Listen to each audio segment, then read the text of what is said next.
Di tanah Banjar yang subur, ada sebuah kepercayaan turun-temurun yang sangat menarik. Konon, intan-intan di sini memiliki jiwa dan hanya mau menampakkan diri kepada orang-orang yang hatinya bersih dan tulus. Kepercayaan ini bukan sekadar omong kosong, melainkan berasal dari sebuah legenda kuno yang sangat menyentuh hati. Inilah kisah tentang legenda Intan Cempaka dan air mata kejujuran. Alkisah, berabad-abad yang lalu, hiduplah seorang lelaki tua yang sangat dihormati di desanya.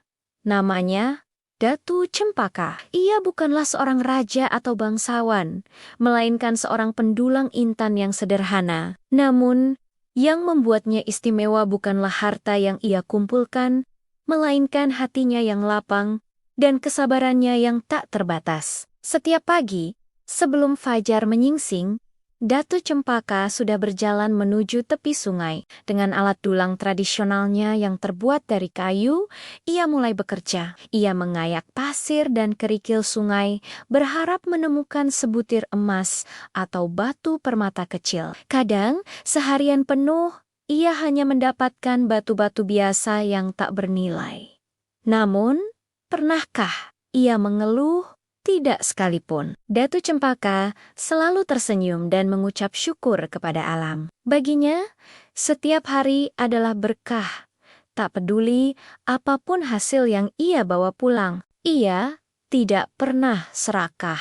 Jika mendapatkan hasil yang cukup untuk makan hari itu, ia akan berhenti dan pulang, membiarkan sisanya untuk esok hari atau untuk pendulang lain. Sikap inilah yang membuatnya dicintai oleh alam sekitar. Suatu hari, matahari bersinar sangat terik, membuat udara terasa begitu panas dan gerah. Banyak pendulang lain yang memilih untuk berteduh, tetapi Datu Cempaka tetap setia di tepi sungai, melanjutkan pekerjaannya dengan sabar. Saat ia sedang merendam dulangnya di dalam air yang sejuk, ia merasakan ada sesuatu yang aneh. Tiba-tiba, ia mendengar suara bisikan yang sangat lembut, seperti suara seorang perempuan yang memanggil namanya dengan syahdu. Cempaka, Cempaka, Datu Cempaka.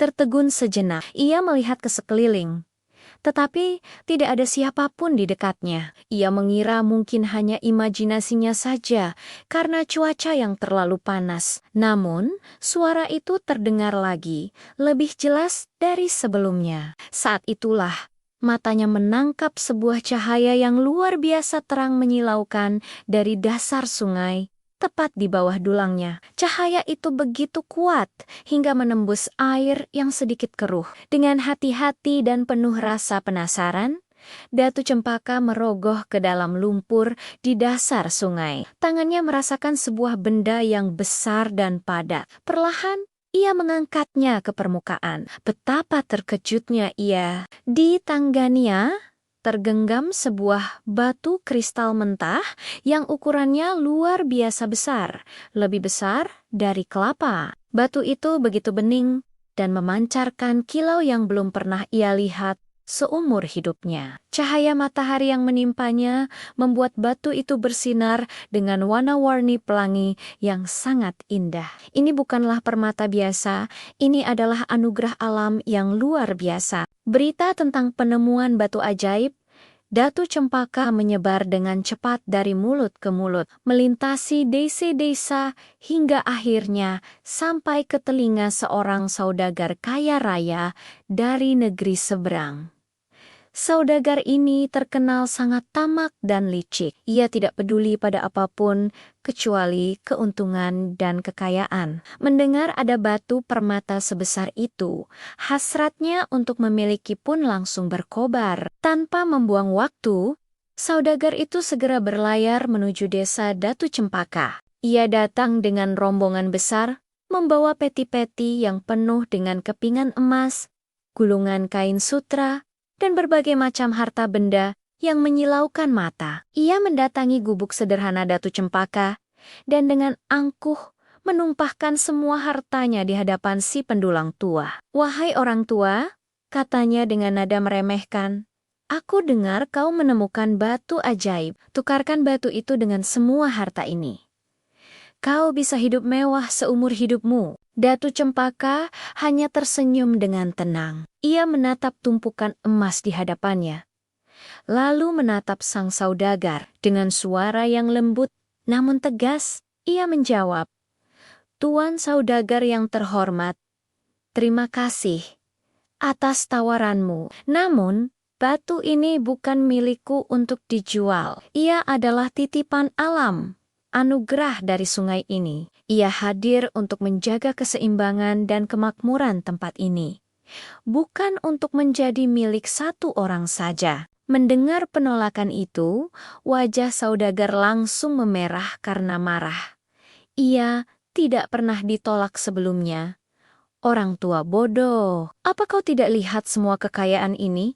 bentaknya. Namun, Datu Cempaka tetap pada pendiriannya. Dengan hati yang dipenuhi amarah dan keserakahan, saudagar itu pun pergi sambil merencanakan niat jahat. Ia tidak akan menyerah begitu saja. Malam itu, saat seluruh desa tertidur lelap, saudagar tamak itu kembali secara diam-diam. Ia mengendap-endap masuk ke dalam gubuk Datu Cempaka. Di sudut ruangan, ia melihat batu kristal itu masih memancarkan cahaya pelangi yang lembut, menerangi seisi gubuk. Dengan jantung berdebar kencang karena nafsu, ia mendekati batu itu.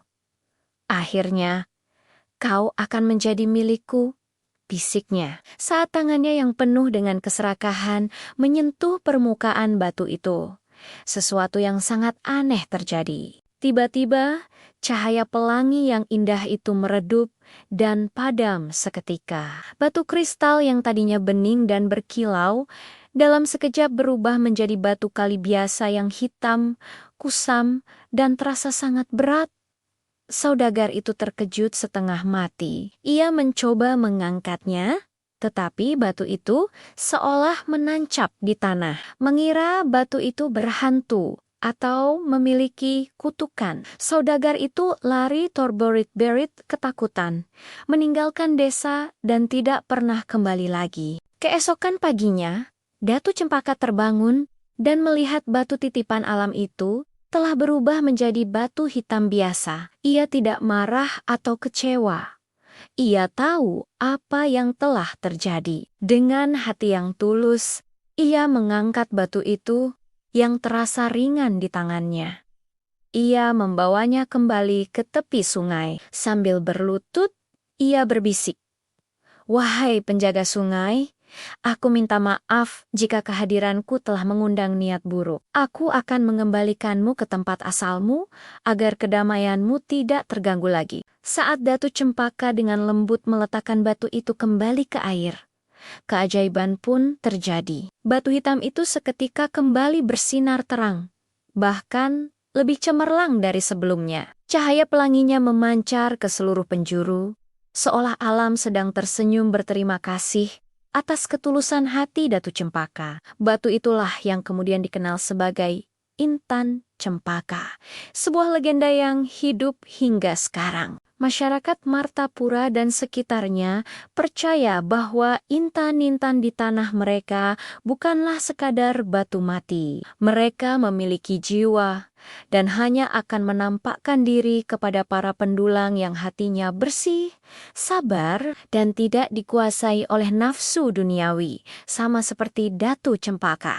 Untuk menghormati sang pendulang legendaris, nama Cempaka diabadikan menjadi nama salah satu kecamatan di Banjarbaru, yang hingga kini dikenal sebagai salah satu lokasi pendulangan intan tradisional tertua dan terbesar di Kalimantan Selatan. Kisah ini mengajarkan kita sebuah pelajaran yang sangat berharga. Harta yang paling berkilau sekalipun akan kehilangan nilainya jika didapatkan dengan niat yang buruk. Karena pada akhirnya, kejujuran, kesabaran, dan rasa syukurlah cahaya yang paling terang melebihi kilau intan manapun di dunia.